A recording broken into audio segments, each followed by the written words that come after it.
Salut à tous et bienvenue dans One Shot pour la suite de cette série d'interviews. Et aujourd'hui, je reçois Jérôme de la compagnie Mostacha. Compagnie Traditab qui fait le produit Mostacha. Voilà, Traditable qui fait Mostacha. Et Mostacha, c'est les liquides qui sont dans la boîte là-bas, c'est ça? Tout à fait. Ok. On va parler un peu de la genèse, un peu de Tradita, parce qu'apparemment, ça fait un petit peu partie de l'histoire quand même. Donc, je vais te laisser raconter un peu l'histoire de la compagnie. Non, Traditab est une entreprise qui a 15 ans. Alors on vient du secteur du tabac et on vient en fait d'une coopérative d'agriculteurs. On vient du sud-ouest, en particulier du Lot-et-Garonne, où on produit du tabac depuis plus de 400 ans. Donc, devant l'évolution, la mondialisation du marché du tabac à fumer, il y a 15 ans de ça, on a décidé de commercialiser une partie du tabac des producteurs sous forme de produits finis, en particulier du tabac roulé. Ok. Mais derrière le tabac, il faut savoir que le tabac est pratiqué par des petits agriculteurs, polyculteurs, et que le tabac est une production qui permet de maintenir la viabilité de petites exploitations agricoles. Donc, le tabac en tant que tel est un moyen de faire vivre des gens sur des petites exploitations. Donc, une production traditionnelle de tabac. Mais quand on souhaite, on rêve, utiliser le tabac différemment pour d'autres produits, pour continuer à valoriser le travail des hommes et des femmes qui en pratiquent la culture. Et du coup, cette gamme de e-liquide notamment. Et cette gamme de e-liquide notamment parce que dans notre histoire, il y a 15 ans de ça, on décide de vendre des produits finis du tabac, donc des produits finis du tabac vers le réseau des buralistes. Ouais. Et donc on démarre avec une petite gamme de produits du tabac, une petite équipe. Et puis petit à petit, on a eu la chance, grâce au soutien des buralistes, grâce à l'histoire dans le sud-ouest du tabac régional, à équilibrer l'entreprise et petit à petit être présent dans quasiment tous les bureaux de tabac en France. D'où, lors de l'apparition des e-liquides, et on doit notre e-liquide à une société à Genèse qui est venue nous voir pour voir si on pouvait leur fournir du tabac, pour faire des essais, pour faire des macérations. Ils venaient de l'agroalimentaire où ils font des macérations d'autres plantes. D'accord. Ils développent par ailleurs des produits sur d'autres réseaux de distribution. Nous, on est spécialisés dans les bureaux de tabac, d'où la marque Mostacha qui est apparue pour essayer de valoriser le tabac au travers de e-liquide. Et donc, on fait ça depuis l'année 2019. D'accord, depuis 2019, ok. Donc les liquides Mostacha, c'est des liquides, c'est des macérats de tabac. Tout à fait. Voilà, avec filtration, c'est ça? Voilà, et sur une déclinaison de goût, tabac blond, tabac brun, tabac mentholé, donc une gamme courte basée sur des goûts tabac ou des goûts tabac ou voilà, D'accord. des variations autour du tabac. Toujours, d'accord, il n'y a pas de vanille, framboise, machin. Pour le moment, non.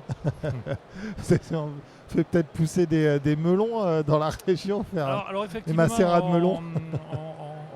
on pourrait s'interroger, on fait pousser des prunes à pruneaux, on fait pousser des fraises, on fait pousser des melons, il y a tout un tas de choses.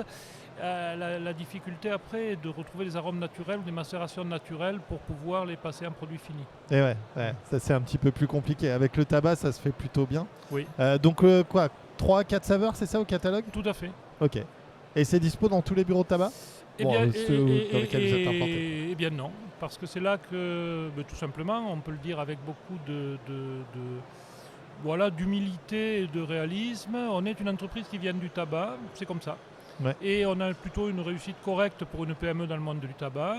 En revanche, nous sommes arrivés avec un produit plutôt premium, mais aussi avec un prix premium, à un moment donné où l'offre se développait dans les bureaux de tabac, et notre offre n'a pas forcément à ce jour trouvé une place très importante, mais on est fiers d'avoir à peu près 300 points de vente qui, tous les mois, vendent certains de nos produits, en e-liquide.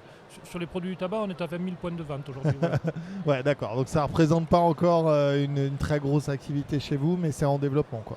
En tout cas. C'est en développement et c'est en réflexion. C'est-à-dire que, on est une petite entreprise, donc on a plein de rêves, on a plein d'idées. On rêverait valoriser le tabac autrement que par des produits à fumer, très sincèrement. Mais on a un quotidien, on a une nécessité d'équilibrer notre économie, on a du tabac acheté aux producteurs et qui permet aux producteurs de vivre. Et donc on était très fiers de ce produit, on est toujours très fiers de ce produit, mais peut-être ne l'a-t-on pas bien porté, bien promu, bien mis en avant. Ou peut-être que c'était trop tôt aussi pour les buralistes qui n'étaient pas encore prêts à amorcer ce virage de la vape, qu'on voit plus maintenant. Alors en 2019, et là je dois être très honnête, les buralistes nous ont très bien reçus, et sur le salon ici en 2019, je crois que nous avions positionné plus de 1000 points de vente. C'est tout simplement après que notre gamme est courte, on n'a pas su accompagner les buralistes pour la rendre visible dans leur magasin. Je crois que quand on réussit bien des choses, on peut s'en approprier la réussite. Quand on les réussit moins bien, on peut s'en approprier aussi la moins grande réussite. Ouais. Donc tout simplement, je crois qu'on a là un bon produit.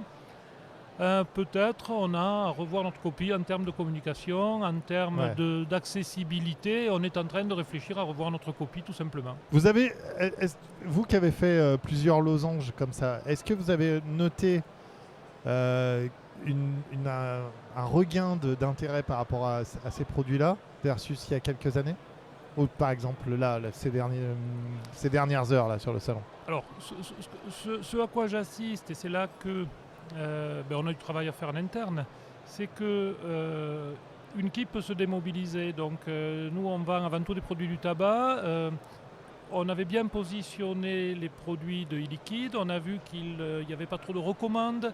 L'équipe salariée peut un peu baisser la garde et baisser le pied, mais on voit qu'il y a quelques magasins qui en sont très satisfaits, chez qui les ventes se développent. Ouais. Et donc tout simplement la balle est dans notre camp pour revoir notre copie. Vous parliez de largeur de gamme, peut-être élargir la gamme. Alors on vient du terroir, il ne s'agit pas pour nous de faire des choses peut-être... j'allais dire, trouver des mauvais mots, mais trop extravagantes. Trop extravagantes ou décalées. On peut faire des trucs sympas avec des goûts. Alors, la vanille ne pousse pas en Lot-et-Garonne, mais on pourrait l'utiliser. Ouais. Elle arrive en bateau, mais effectivement, la prune à pruneau, effectivement, les fruits et légumes, enfin, il y a des choses à faire. Il y avait quand on parle de tabac et de prunes comme ça, il y avait une gamme de liquides qui était sortie il y a très longtemps, qui s'appelait Pipe Sauce, qui reprenait des tabacs à pipe.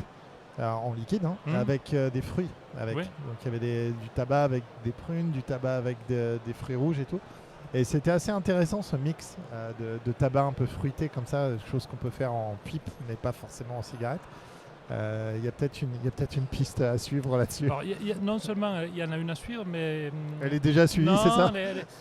Il faut la suivre, et comment la suivre? C'est-à-dire on pourrait très bien faire des goûts tabac à base de macérat et en rajoutant des arômes un petit peu artificiels de fruits. L'idée serait, si on y arrive, d'avoir à la fois du tabac obtenu par macérat, mais pourquoi pas des arômes de fruits obtenus aussi par macérat ou un arôme naturel de fruits. Voilà. Pour avoir quelque chose de complet. Tout à fait. Et là, ça serait, la boucle serait bouclée. Une gamme de terroir. Ouais, voilà, une gamme du terroir. Du jardin. C'est comme ça qu'on pourrait définir Mostacha? C'est des liquides du terroir? C'est le liquide du terroir, tout à fait. Et le tabac qui est utilisé pour les macérats dans les liquides sont produits en Lot-et-Garonne, en Dordogne, dans le Gers, dans le sud-ouest de la France. Ouais. D'accord, donc c'est du full made in France, quoi. Full made in France avec des différents types de tabac que l'on a en France. Un Virginie qui est un blond très sucré, du Burley qui est notre blond mais un peu plus impactant, et des tabacs bruns classiques. Et on a même du tabac brun séché au feu de bois. Voilà, donc on a la chance d'avoir une tradition dans le sud-ouest où il y avait une production de tabac. Elle a évolué, elle est plus qu'elle était, mais elle peut être aussi utilisée pour autre chose que des produits à fumer. La production de tabac qu'il y a dans le sud-ouest, c'était pas une des premières productions de Catherine de Médicis? Alors il semblerait que le tabac a été amené par des herboristes en France et qu'il a été amené en particulier à la cour de Catherine de Médicis comme médicament en tabac prisé pour soigner ses migraines. Voilà. Et elle le cultivait, ça devait même pas s'appeler le tabac, là, ça devait s'appeler Je crois que c'est le pétun.